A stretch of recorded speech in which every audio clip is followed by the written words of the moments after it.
Ay, mi amor, que estuvo rico el sexo. Oiga, pero si no fue tan rico. Si se lo puse poquito nomás.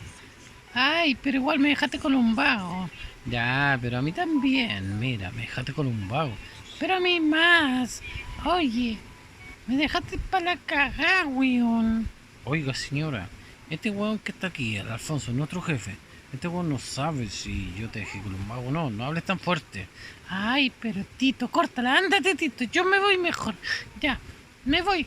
Chao, Tito. Hay un negro allá que tal vez lo tenga más grande. ¿Qué? Lo va a tener más grande ese weón. Yo lo tengo más grande. Chao, me voy, me enojo. Ay, pero Tito, no te vayas. Si tú me hiciste gozar mucho. Tito, Tito, no te vayas. No, me voy. Chao. Pero Tito, vuelve, Tito, vuelve. Pero señora, yo me voy a agachar a tomar este palo y le voy a caer a ese negro. Chucha, el negro está por el otro lado. Pero Tito, yo no lo veo. Me curaste rico. Tito, vuelve para acá. Tito, vuelve. Tito, vuelve, Tito. No seas marica.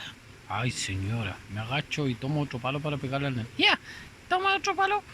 Weón, no te pesco más. No te culeo más. Soy maricón. Voy a ir a ver ese negro que está todo rico.